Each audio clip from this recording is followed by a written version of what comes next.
Hello welcome back to my channel. మనం ఈరోజుటి వీడియోలో సంకటహర చతుర్థి వ్రత కథను తెలుసుకుందాం.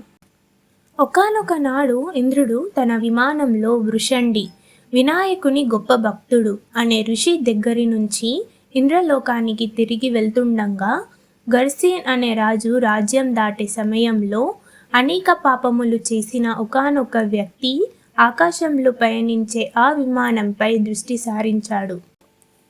అతని దృష్టి సోకగానే ఆ విమానం చటుక్కున భూమిపై అర్ధంతరంగా ఆగిపోవడం జరిగింది.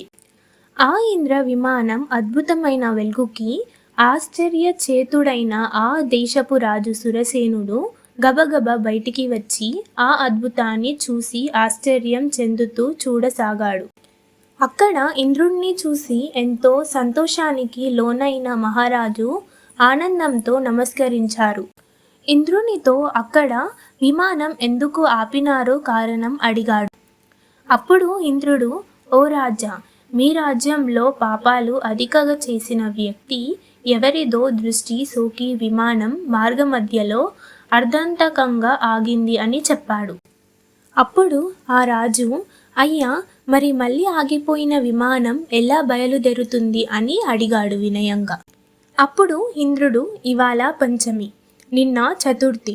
నిన్నటి రోజున ఎవరైతే ఉపవాసం చేశారో వారి పుణ్యఫలాన్ని నాకిస్తే నా విమానం తిరిగి బయలుదేరుతుంది అని చెప్పాడు. సైనికులంతా కలిసి రాజ్యమంతా తిరిగారు అన్వేషిస్తూ. ఒకరైనా నిన్నటి రోజున ఉపవాసం చేసిన వారు కనబడకపోతారా అని. కానీ దురదృష్టవస్తు అలా ఎవరూ దొరకలేదు. అదే సమయంలో కొందరు సైనికుల దృష్టిలో ఒక గణేశ దూత వచ్చి మరణించిన స్త్రీ మృతదేహాన్ని తీసుకెళ్లడం కనబడింది. సైనికులు వెంటనే ఎంతో పాపాత్మురాలైన స్త్రీని ఎందుకు గణేశ లోకానికి తీసుకువెళ్తున్నారని ప్రశ్నించారు.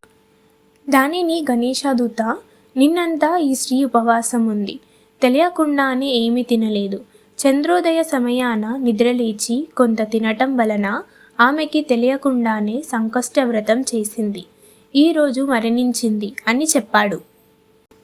అంతేకాక ఎవరైనా తన జీవిత కాలంలో ఒక్కసారైనా ఈ వ్రతం చేసేవాళ్ళు గణేశ లోకానికి కానీ స్వానంద లోకానికి కానీ చేరుకోవటం మరణాంతరం తథ్యం అని చెప్పారు. గణేశుని దూతని అప్పుడు సైనికులు ఎంతో బతిమాలారు ఆ స్త్రీ మృతదేహాన్ని తమకిమ్మని. అలా చేస్తే విమానం తిరిగి బయలుదేరుతుందని ఎంతో చెప్పారు. ఆమె పుణ్యఫలాన్ని వారికివ్వటానికి గణేశుని దూత అంగీకరించనే లేదు. ఆమె దేహంపై నుండి వచ్చిన గాలి ఆ విమానం ఆగిపోయిన చోట చేరి విస్ఫోటనం కలిగించింది. మృతదేహం పుణ్యఫలం పొందినది కావటం వలన ఆ దేహాన్ని తాకిన గాలి సైతం పుణ్యం పొందింది. దాని వలన ఇంద్రుని విమానం బయలుదేరిందని చెప్పచ్చు. ఈ కథ సంకటహర చవితి ప్రాముఖ్యత, ఆధ్యాత్మిక విలువలతో పాటు సంకష్ట చవితి ఉపవాసం మొదలైన విషయాలు తెలుపుతున్నది. వినాయకుని భక్తులందరి దృష్టిలోనూ ఈ వ్రతం చేయటం వలన చాలా పుణ్యం పొందుతారని భావన. ఈ వ్రతం మహత్యం వలన ఈ వ్రతం ఆచరించిన వారు ఎవరైనా గణేశుని లోకానికి లేదా స్వానంద లోకానికి వెళ్తారని, అక్కడ భగవంతుని ఆశీస్సుల వలన ఎంతో ఆనందాన్ని అనుభవిస్తారని అంటారు.